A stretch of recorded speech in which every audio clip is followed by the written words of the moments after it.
नमस्कार मित्रांनो, आज आम्ही चाललो आहे भीमाशंकरला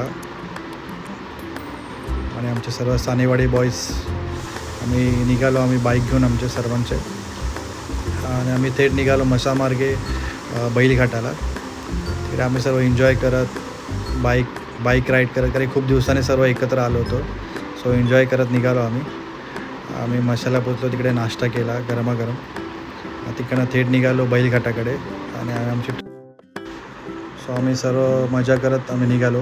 आणि खूप मध्ये आम्हाला खूप चांगले नेचर्स पॉईंट भेटले, धबधबे भेटले. त्याचा एन्जॉय करत गेलो. तब्बल आम्हाला 4 तास लागले पोचायला भीमाशंकरला.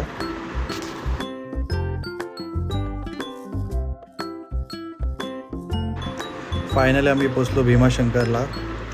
खूप गर्दी होती तिकडे, कारण की श्रावणी सोमवार असल्यामुळे आम्हाला काय लाईनीमध्ये चान्स भेटला नाही, कारण की तिकडे लोक बोलत होते की 4-5 तास लागतील. म्हणून आम्ही मुखदर्शन घेऊन निघालो. आणि आमचं मुखदर्शन झाल्यावर आम्ही लगेच निघालो आमच्या परतीचा प्रवासाला, कारण की दुपारचे 2 वाजले होते. तरी आम्हाला परतीचा प्रवास आमचा 3 तासाचा होता. सो आम्ही सर्व रिटर्न निघालो. सो मित्रांनो, तुम्हाला कसा वाटला मिनी ब्लॉग? जर तुम्ही चॅनलला नवीन असाल तर शेअर करा, लाईक करा आणि सबस्क्राईब करा. धन्यवाद.